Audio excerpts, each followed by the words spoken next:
This is Hampshire's dedicated independent radio service, Outreach Radio, your truly local radio station. All things explained to you here on Hampshire's Outreach Radio, broadcasting across Hampshire on DAB Plus and FM 102.5 in Southern Hampshire. My name's Shaun O'Brien, taking you up to 4 o'clock today when the drive show will be on. Something different today, we're not doing the Where Am I quiz in this hour because we have got people coming in readiness for their walk, for Walk the Testway this Sunday, raising money for their chosen charity. And it's a pleasure to welcome into the Romsey Town Hall today, Gillian. Gillian, good afternoon. Hi there, thanks for having me. Which charity is it you're representing and how far are you walking? So I work for Baby Necessities Baby Bank charity. We're based in Romsey, and myself and the CEO are going to be walking 8 miles on Sunday. So we're hoping the sun will shine. Fantastic, fantastic. Now there's quite a lot of people who have heard of Baby Necessities, but for those people that haven't, what is it? What do you do? Well, as I said, we're a baby bank, so think food bank, but rather than providing food that families who are struggling need, we provide the essentials for their babies and children up to the age of 5. So they can have huge, great bundles like ranging from clothes to toys to toiletries to equipment, which might be cots or pushchairs. We provide them with the babies with a safe place to sleep because a lot of children and babies sleeping on the floor in our area, which is sad. It's unbelievable. The poverty around is surprising. It was an eye-opener when I started working for the charity. We're currently helping about 100 families a month now. Wow. Across Test Valley, Southampton, Eastleigh and down into the New Forest. That's incredible. So you've grown quite a bit, because it wasn't just kind of in this location that you branched out a little bit recently, or has it always been like that? It's always been, well, since I've been on board for about 3 years, we've always covered the same area, but the demand has grown hugely. So I started to say 3 years ago when we were averaging about 20, 25 referrals a month, and now we get 100. And that looks like it's obviously going to increase as the weather gets colder, as winter gets the winter weather approaches. Do you know what? Just because of what you said there, when you started kind of 3 years ago, and it was a real eye-opener. What did you think? What did you think the position would be when you started to what the actual position was with people coming forward? Well, I didn't really know. I think we were all surprised. So when I started, it was just before the cost of living crisis kicked in. And I don't think anybody in our line of work, be it food banks, baby banks, or any of those sort of charities, could anticipate the impact that would have on families. So families who were just about managing before then weren't. You've only got to get a crisis within that family situation. Absolutely, yeah. And they would then not be able to provide for their children. So warm clothes in the winter, blankets to keep them warm. They weren't able to heat the houses, so everything was mould ridden. So we would provide new mattresses and clothing because the water from the mould is so bad for the child's health. And do you find it's kind of a mixed range, or are you finding there's an issue with kind of people that are stuck in the middle? They're working, but they're earning too much to get any help with any kind of benefits, but they're not earning enough to actually pay for everything that they need? Or are you seeing across the whole board? It's across the board really. There's all sorts of reasons. So it might be a family who's fled domestic abuse with nothing except for their children and what they're wearing. We would have to provide urgent bundles for them. It might be the teen parent who then finds they don't have any family support or any other support around. It might be the mum who's just found that she's got cancer. These are all true examples of what we deal with. Who might have been diagnosed with cancer and the partner has to stop working, and so they can't provide for the children. It's our ethos is anyone who's struggling can come to us for help, but they do need to have a referral from a professional. So midwives, social workers, health visitors, anyone who knows that family situation can refer to us and we're able to help them. That's good. My next question. I think it's good that there is a referral process because whilst you run an excellent charity, you're not in a position to, I guess, judge of those people because you don't know them. But if it comes through someone, as you just explained, then at least you know it's going the right way. Exactly. And we can make sure that the families are getting exactly the support that they need, so that the referral agent would fill in a very simple form that she's online, and we would put that bundle together. We pride ourselves in going just a little bit above and beyond to make those bundles look like a gift. So we don't want the families who are struggling anyway to feel like that they're receiving charity.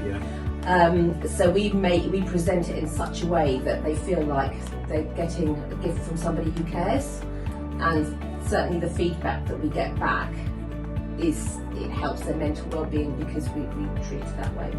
Sounds fantastic. So this, I mean, there's a lot of people, a lot of referrers, a lot of people that you're helping out.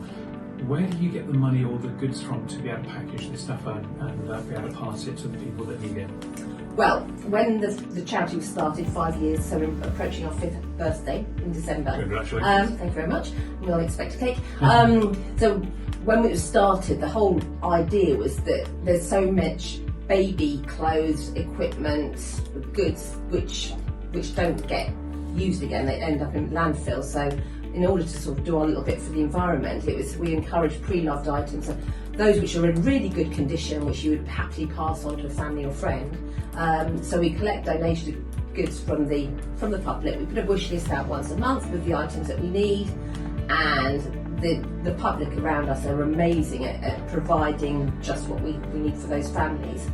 There are also items which we have to go out new, like mattresses for safe sleeping, toiletries need to be new, things like for hygiene reasons like breast pumps or bottles tend to be new. So we get funding from grant applications, which I do. Funding sector is really difficult at the moment. I bet, yeah. So that's a struggle. And for fundraising events such as Walk the Test Way. So as much money as we can raise will certainly go towards helping a lot more families. It sounds fantastic and vital. It's proved to be vital in the whole area that these amount of people coming to you.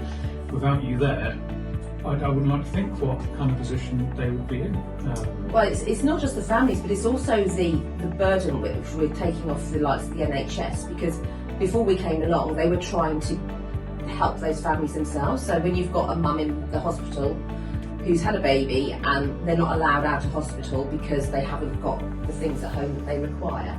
So before we came along, the referral agents like the midwife were trying to get all the bits together at their own expense and their own time. So we've reduced the burden on those people as well. It was providing a fantastic service. Let's move on to the walk then, because you're looking forward to doing the walk. Yeah, we're really looking forward to it. So there's two of you then, is there? There's two of us walking, yeah. And you're doing 8 miles from Stockbridge then? Is that... No, I think it's Horsebridge. Horsebridge, yeah. Right, fantastic. Any training done for this 8 mile walk? I've done a little bit. My colleague hasn't done so much. No, I think we'll be okay. We did 11 miles before. We're opting for the 8 miles this time. That was 3 years ago. Because you have to have 3 days off afterwards to get out there. Yeah, okay. We have stairs in our office, so getting up the stairs was a bit challenging. And you've got your sensible footwear as well? I have some walking boots, yeah. Fantastic. And I'm sort of planning what food I'm going to bring, which is obviously the most essential part.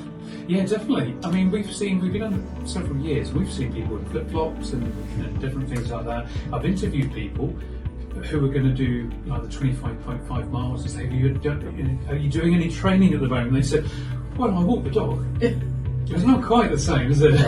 No. I think we'll be all right. It's a lovely walk. It's a really nice route, and it's so well organised. So, have you planned where you're going to stop for your lunch then? No, we'll just see. Pick a nice spot. When the stomach starts rumbling, we'll stop. Depending on the weather. So people are donating rather than sponsoring. Is that right, or are they sponsoring? No, they're sponsoring. We are after sponsor. We've got a Just Giving page. So anyone who wants to support a very good cause. Yeah.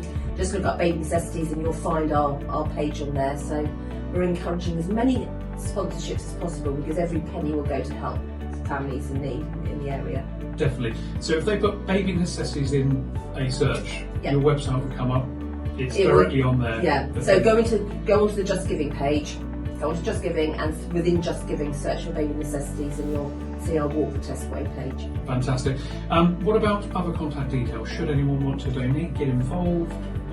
The best bet is to either check the website or check social media. We've got a Facebook page, we've got Instagram, there's LinkedIn as well. And within all those platforms, you can see just how to donate. You can see the items that we need at any one time. Our premises are very small, we're outgrowing them, we're bulging at the seams, so we have to give a wish list because we can't take everything all the time. No. So we tend to ask for items that we currently need for the families and we need. So if we've run out of one size of clothes, we would appeal out for those. Yeah. We're trying to raise some money as well to help move premises in a couple of years' time, which is an ongoing fundraising exercise. So all the money that we will raise will not only help families but enables us to continue and help get even more. Definitely, you've got to future-proof, haven't you? And if it's going up at the scale that you're saying that you're getting referrals, you're going to need bigger premises. Otherwise, it's just. And we don't want to be in the situation where we have to cap referrals and say we can't take any more because. No. We're not prepared to do that. Who would you choose, and how could you possibly go around that? That's fantastic. How about would you be prepared when you come back to the Memorial Park on Sunday? Come and have a little chat with us and we'll see how you get on the walk. Yeah, we'll hobble over to see you. Definitely. Gillian, it's been so lovely. Gillian from Baby Necessities doing a fantastic job. Going to walk the testway on Sunday. Look forward to talking to you then. And thank you for coming in today. Thanks for having me. Thank you very much. Thank you.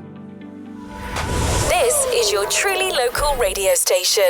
Outreach Radio. Independent radio for Hampshire.